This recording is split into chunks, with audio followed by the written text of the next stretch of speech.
David, Seymour says hundreds of millions of dollars could be slashed from the government-funded school lunch programs. Let me just say this, and I'm not going to stop the lots this time. He's saying hundreds of millions could be slashed. Yesterday they were saying there's $25 million wastage. So why isn't he saying today $25 million could be saved? Because if it's about wastage, how are they going to save hundreds of millions of dollars unless they just get rid of all of it, saying $350 million is what they currently spend, and that they say their numbers, there was $25 million lost. So where is the hundreds of millions come from? Yes, Joey. You're not thinking long term, Pat. Okay. Like if we cull the poor, then it's the long term savings. All right. We'll keep going. Yeah. I'll do my best not to interrupt. He's a good thinker. Interrupt this too much. Saying there's no proof it's improving achievement or attendance. Labor disagrees and has launched a campaign to save them. But as Laura Tupou reports, new research shows the benefits come in different forms. Break time at Dannyvirk High School and it is loud. That's because there's no phones in this wharekai, this dining hall. So That's pretty cool, eh? Put your phones in your bags, come and eat lunch, sit down and talk with your schoolmates. I think that's pretty cool. Communication is old school, connecting with classmates and teachers over pumpkin soup today. And in the kitchen, they're flat tack, feeding not only these students, but 2 other smaller schools as well. We're basically doing about 500 meals every day. This is one of the schools providing free lunches funded by the government. It costs about $350 million a year across the country.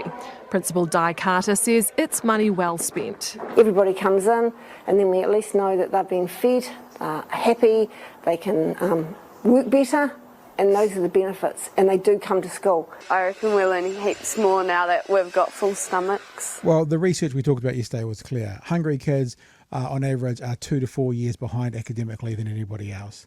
So remember, we said this last night, Seymour and his ilk want to see NCEA returns, outcomes improve whilst having hungrier children at school, which will help them go backwards. So this is the government we're dealing with. This is them. But the programs come under fire. Associate Education Minister David Seymour is proposing to slash it. The job of the Education Department is kids going to school, learning lots, and the lunch program hasn't actually helped with those things. But the other thing I realised about this, Chewy, is that they're looking on some level at a tangible outcome where there's going to be some intangible benefits. So, for example, under this government, and we said this lots last election, before the election, under this government talking about outcomes, and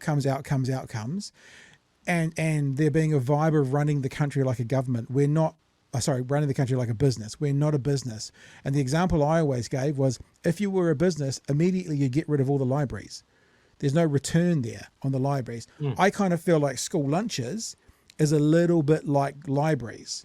What is the tangible response that you can measure from people being able to get books out? I don't think, I would struggle to think what a tangible result would be. There is research about this, but it's talking about the good feeling of the community, the goodwill. But one of the ways Seymour, we talked last night about how he's trying to negate research. Another thing he's doing is he's saying, I've not seen the kind of research that I need to see. So all that other research, that can go away, but I need to see numbers with decimal points. I haven't seen that, so it's not working. You want to say anything before we keep going? Yeah. So for someone that obviously thinks he's smart as fuck, this man can't think further ahead than 3 years. If we're talking about a program that is going to keep kids fed and agree with the research that said kids that are not hungry learn better, the thing should be 10, 15, 20 years down the track that we have better achievement. We have people that are better educated, able to get better jobs, pull themselves out of a cycle of poverty and deprivation. It should improve, but none of these programs are given far enough runway to prove themselves, because somehow thinking that what is it, $300 million a year? $350 million a year. Are there not other things that you can get savings from? Why are we, or is there not more tax take that you can get to fund it? Because we're taking away from children. Yeah, tax cuts. Getting So away now from kids. everything they're doing is to pay for their tax cuts. And now, this is why I started talking about they're at superhero villain levels. They are literally pulling the food out of hungry children's mouths to give it to wealthy landlords. That's where we've got to. And that's why Seymour refuses any of the research that negates his position. If it's inconvenient, he won't use it. It's what I said earlier. They'll use the experts when they need to. When the experts are counter to their position, they ignore them and they say there's no such thing. And he's doing it again. You know,